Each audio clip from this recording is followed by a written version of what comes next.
Hey, what's up, y'all? We're back with another one. Let's check this clip out. You in the SHAQ situation, right? He came out with a diss track, and I heard your response to it, but his was more, there's another situation. The passion of whatever, and I believe you called it straight, because I don't think you was, in essence, talking about it more so than Gilbert. You did, and then it spun to that. Have you guys talked? We haven't.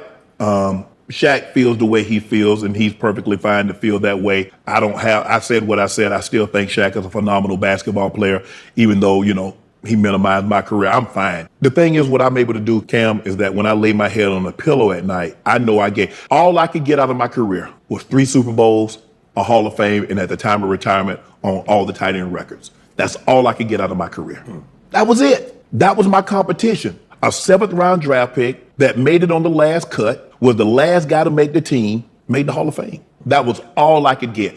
And so that's why I was able to walk away with the season that I had my last year and not look back, because I didn't feel that, man, if I'd have worked out harder, if I'd have ate better, if I'd have got my rest, if I didn't chase women, I feel I could have got so much more. I was able to walk away because I did everything I possibly could. And the only thing God would allow me to get was what I got. I think the thing that's frustrating for me, and I've dealt with it on multiple situations, I hate black people arguing with black people. I do too.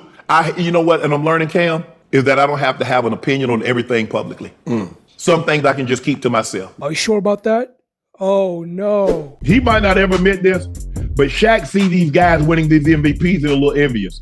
Because, and I don't care, look, I understand that SHAQ got 4 titles and he has 3 finals MVPs, but SHAQ know deep down, we should be having a discussion. For GOAT, SHAQ name is never brought up in the discussion. Now, we bring his name up with big mans, with Will, Russell, and Kareem, and rightfully so. But we're never going to see another guy SHAQ size with his athleticism that was as dominant as him. Yeah. And he robbed himself because he didn't take it serious enough. Did he take it serious? Not nearly as serious as he should have. SHAQ should have 5 MVPs.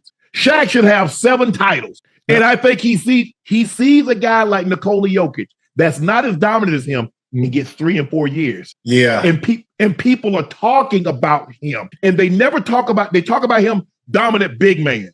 But see, when you historically great, they talk about you as great basketball player, the GOAT. And SHAQ is never brought up. When they say Tom Brady, even though he plays quarterback, they say Tom Brady is the greatest football player. Ocho, you and I debate. We say Jerry. We say Lawrence Taylor or whomever. But Tom Brady, although he played quarterback, SHAQ is never brought up in those discussions when it comes to GOAT.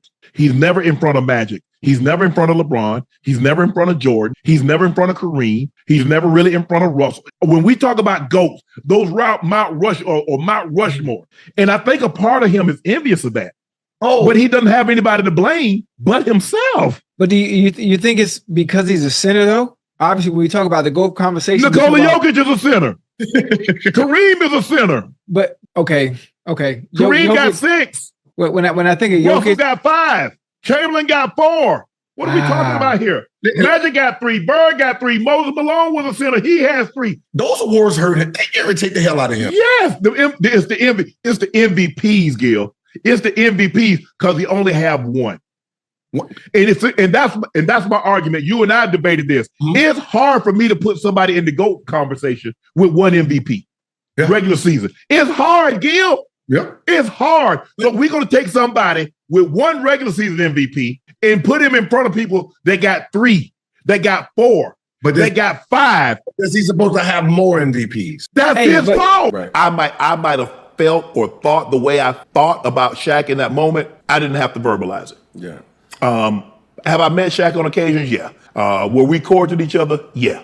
But I didn't have to say what I said in that moment. And and I apologize for offending him. Right. So I'm not, but the apology doesn't matter, because the thing is between them, when you say somebody, if I offended you, it only matters to you. because the person is equally as offended, even though you didn't mean to do it. With the apology. Too. Yes. So that's where I am with that. I don't have any ill will towards Shaq. I don't have no problems with Shaq. He's a phenomenal businessman. He's done unbelievable, not only on the court, but he's been even better off the court, if you can believe that, given what he accomplished on the court. But his business acumen is something to be studied. He, Junior Bridgman, Michael Jordan, LeBron, those guys. I mean, you look at a guy like a Junior Bridgman that didn't make a whole lot of money. Ebony. And he was able to parlay that.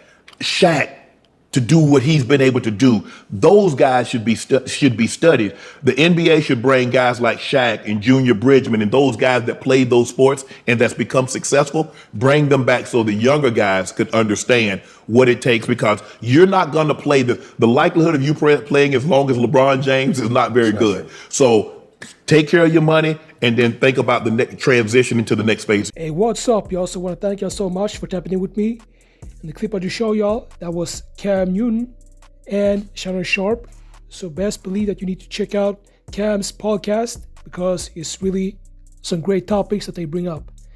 So Shannon Sharpe from the club Shay decided to be the guest for Cam, and we were speaking about a lot of things. And one thing in particular that he decided to bring up was Shaq.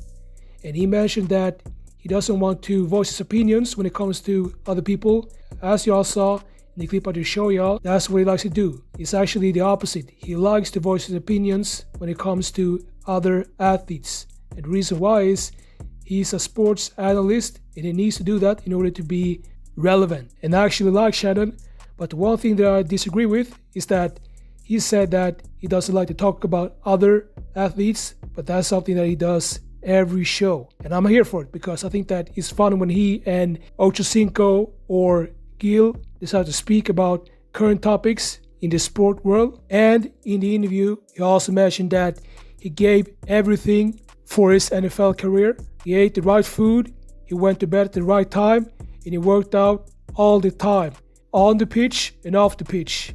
So when it was time for Shannon Sharpe to retire, he knew in his heart that he gave it all. And I also feel like he's satisfied with the result when it comes to his NFL career. And he's definitely one of the GOATs NFL players of all time. And there's no hate from my side on Shannon Sharpe, because he's a great role model and he's really entertaining.